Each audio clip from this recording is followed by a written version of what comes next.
All right, full disclaimer. This is the idiot's guide to wiring up lights for your motorcycle, but there's some little things that I've learned that have just taken the fear out of all of this for me. So I'm going to be using the Indian Scout and Victory Octane as an example here because those are the bikes I've been doing this with recently. You can see here this is a Rage 360 front turn signal, and I've got an OEM pin or connector on it. But how did I get there, right? So soldering, not for me, just not going to mess around with it. I get who I am. So I'm going to show you some of the things of how I eventually got to where I was. And these are just going to be things that make it a lot easier for you. Now, again, on the Octane and the Scout, they don't do multicolor signals. It's pretty much you've got amber or red. And so because of that, it's two wires.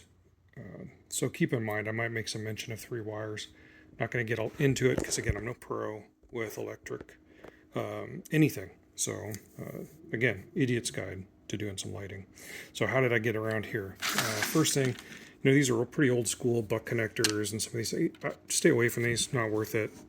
That's just, in my mind, no confidence there. So I just wanted to show those as a, hey, stay away from it because there's better options. All right, the next thing. So I was talking about, hey, I don't do the soldering. So this is what I used for this example here. And again, these are really in my mind. Let me grab a bigger one just so that way it's a little easier to see. All right, so here you're going to strip two wires, one on each side. One goes in here, one goes in the other side. Make sure they meet in the middle. Grab a heat gun, and you heat this thing down. So it's got shrink wrap. So the yellow and the clear, semi-clear, those are all going to shrink down and bind against your wires.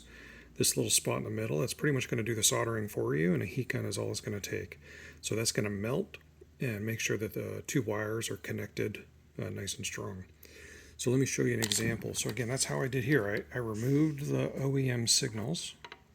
That's how I got the adapter. I didn't have to, so those are JS or JT, JST connectors.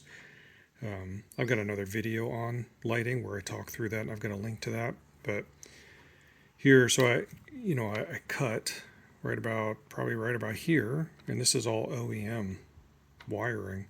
And then I had these Rage lights.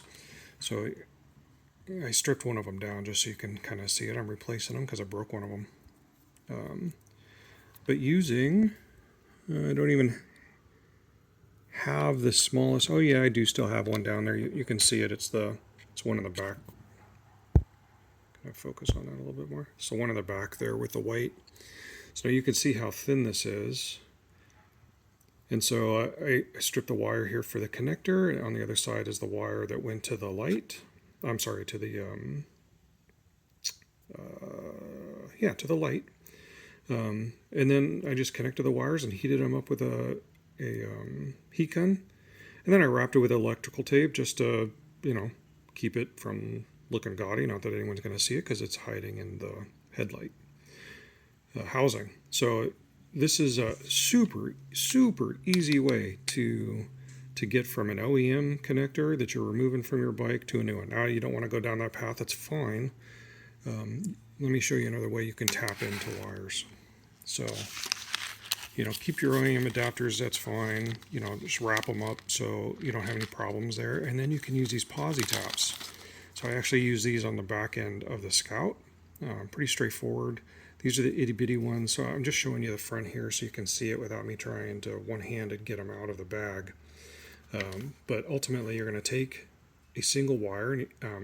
So you can see here there's a top and a base to this unit. So you're going to take the top off, and it's got a little slit in it. You just simply lay your wire in there and then screw the base back on. And it's got a small little pin that'll just gently pierce the sheathing on your wire. And then on the other side, it's got another cap. So you're going to take the other wire, place it in there just like you did on the first side, and you're going to squeeze that in, and again, a small little pin will pierce the sheathing on the wiring and make your connection for you. So let me spin this around so you can see how small these ones are. I got the itty bitty ones, or the smallest ones you could get. And you can see there's a cap there and a cap there. So in this instance, if I already had wiring I knew was good, I'm about to put some daytime running lights on here. And so they're just going to be pure white. Oh, actually, I probably got the amber. So they're just going to be amber lights. I'm going to tap into a set of wires that used to go into the OEM headlight for bright. And they're just excess wires. They shut off when the bike is off. They come back on when the bike is on. And so because of that, I'm going to be able to just take these posi taps, put my daytime running light wire into this, and then tap very easily into these wires back here. So let me see if I can actually show you that. So now I've got to clean this up and do some modifications here. But these are two wires that were on the back of your OEM headlight. And so when you swap out the OEM headlight for an LED headlight, which you absolutely should do, make sure you check out my video on that. They're just live wires that are kind of hanging out, not getting any use out of them. Well, I did sort of the similar approach. These are a different set of connectors I'd used. You can see here it runs to a fuse, and then I've got this long thing here. I had done this so I could run it under the tank at one point. But that's an SAE connector, so I could just tap in here. I could add a USB port. I can run heated gear. I can do whatever I wanted to do, and I would just run it out the back of the housing of the headlight and to wherever I want it. Again, these are live wires. So what I'm going to do for these daytime running lights, same thing I was just talking about. I'm going to pull this out just a little bit, take those posi taps, tap into these wires, run the wires up here, way up here, to the top, right up there, to my mirror posts, and I'm going to mount daytime running lights. So again, lighting for idiots. If you're super experienced, even semi-experienced, and you're like, oh yeah, this is... Anyways, you know what? Trying to help the beginners here, and I hope you guys find value in this. There are a couple of easy tools. Systems like this, the posi taps, I got these off of eBay. You can get them elsewhere. I'm sorry, Amazon. You can get them elsewhere. I'll get you a link on that. These soldering, heat shrink soldering pieces. Let me flip it over here.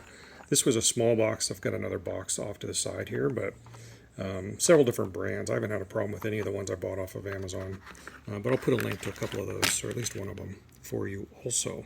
All right. Hope this video helped you guys. Whoops. Sorry about that. Ride safe.